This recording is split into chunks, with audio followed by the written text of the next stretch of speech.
Ayan, shoutout sa ating lahat dyan. Dito tayo muli sa ating munting channel at mag-reaction tayo tungkol dito kay Federico Santos na andyan. Kasinungalingan ang laging ipinamalita sa mga viewers niya. Sorry. Kaya nakikita ninyo sa thumbnail ko dyan, si Federico at si Beyonce. At yung sinasabi niya na editor kuno ni Beyonce na kung tutuusin may tutorial dyan kung papaano mag-edit, kung papaano gumawa ng thumbnail. Ikaw, Federico, dahil wala kang pinag-aralan, high school graduate ka lang ata, kumpara mo dito sa college na yung mga bata na yan mula secondary ay may computer na subject sila. Kumpara sa ating kapanahunan noon ay nga tayo pagdating sa computer. Kaya pwedeng pag-aralan ni Beyonce kung papaano mag-edit ng video at kung papaano mag-overlay ng gusto niyang i-overlay, Federico. Pero bago ang lahat, tayo ay mag-shoutout muna sa ating mga kasamahan dyan. Andyan si Ate Lydia Nabida, Irma Galo Mix Vlog, Jacqueline Ducosin, Kaberks TV, Hasa 26 TV, Sil TV PH, Atiglo Official at ang inyong lingkod na taga ngaw-ngaw ninyo. Kaya Hayats Mix Vlog. At ayan, shoutout na rin natin ang mga grupo-grupo na mga sponsor na nagsusuporta mula noon hanggang ngayon kay Beyonce. Andyan ang Team Bisacol, Team Guapa sa Kalam. Ito bago ito kay sis Nirisa Balbiano. Bago itong grupo na Team Guapa sa Kalam. Team Guapa All Out nila ni sis Nika Pagado. Yung Team Bisacol sa kanila ni sis Evelyn Talagdag. Sa Team Friendship Goal International, andyan sila, hindi ko masasabi lahat-lahat. Sa maalala ko lang, pasensya kayo sa hindi ko maalala. Sila si Gladician, si Warrior Mama, Sir Winnie,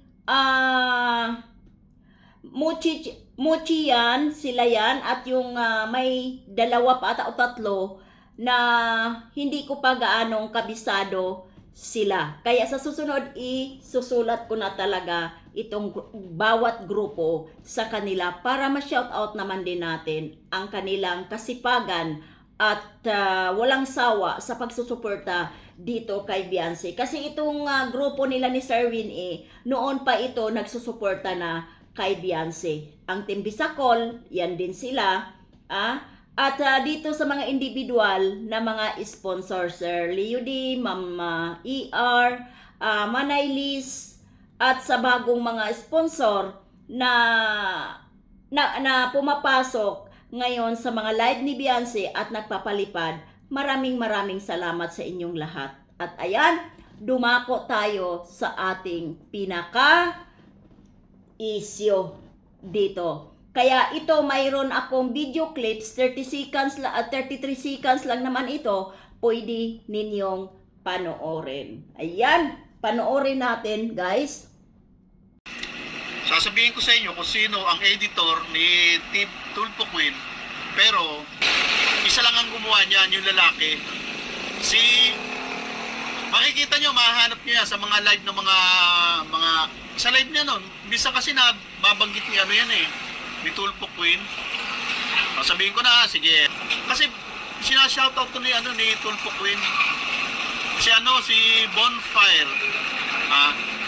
Bonfire Togashi. Yun. Naku, sisikat to. Pero hindi rin kasi. Ayan, nakita ninyo yung video kung ano ang mga pinagsasabi ni Federico tungkol dito sa editor kuno ni Beyonce. Ang mahirap kasi sa'yo, Federico, nagsasalita ka na wala kang basihan. Dahil ito, sasabihin ko sa'yo, nagtatanong ako sa legit na taong mapagtanungan doon sa dait.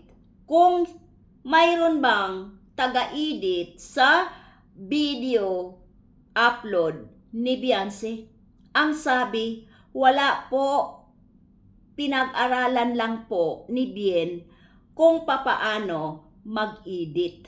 At mag-agree ako. Bakit? May tutorial dyan. May tutorial, magtuturo sa'yo. At pili ka, may English at may Tagalog. Ito pa kaya si Beyonce ang hindi matutong mag-edit? Na matalino naman itong bata na to. Natuto nga akong mag-edit eh. Saan ako pumunta pag gusto kong mayroong malaman? Sa tutorial, Federico. Maliban lang kung busy-busy ka at hindi mo na maatupag ang pag-edit at malaki na ang YouTube mo, kailangan mo na talaga ng editor. Pero si Beyonce, isang bisis lang sa isang linggo, may upload. Kayang-kaya niya yan. Kahit turuan niya yung kapatid niya na i-edit ako, utoy. Dito, ganito lang ang gawin mo. Ganito. I-review niya yon. Pagkatapos kung mayroon siyang idagdag, pwede niyang dagdagan.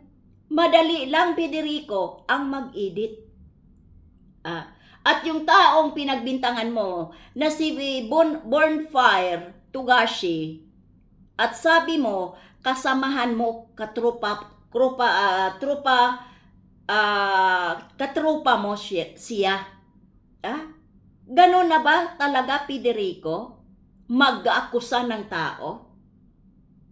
Ganun ka na ba kadali? Sa bagay, yan naman talaga ang ginagawa mo mula pa noon eh. Kasi sabi mo nga sa amin noon, tinatanong ka namin, ay inuutusan ka dahil wala ka namang alam. Kaya kami, Federico, hindi mo kami mabilog. Dahil iniimbestiga ka namin nung nakasama ka namin. Gawa-gawa mo lang na kwento. At madali para sa'yo ang gagawa ng kwento. Iyan ang mahirap kasi, Federico. Di ba? Yan ang mahirap eh. Pwede kang gumawa ng reaction, neutral ka lang. Nasa kaloob ka ng kalingap, neutral ka dapat. Kaysa gagawa ka ng kwento na yun ang ipapahamak mo, bandang huli. Sinong kawawa? Ikaw. Yung mga nag-uutos sa'yo dahil ikaw, iuutosan ka lang dahil ano mo na yan eh, dyan ka natututo sa mga utos-utos. Kasi sabi mo nga, noong panahon ay utos nila na yun ang sasabihin. Ngayon, sa sinasabi mo ngayon na si Bonfire Tugashi ang editor ni Beyonce, sino naman ang nagtuturo sa'yo na yan ang sasabihin mo? Ilabas mo ang patunay mo na ito si Bonfire Tugashi ang editor ni Beyonce. Baka masupalpal ka dyan. At magbibintang-bintang ka na naman dahil lahat ng mga sinasabi mo ay puro mga imahinasyon mo lang.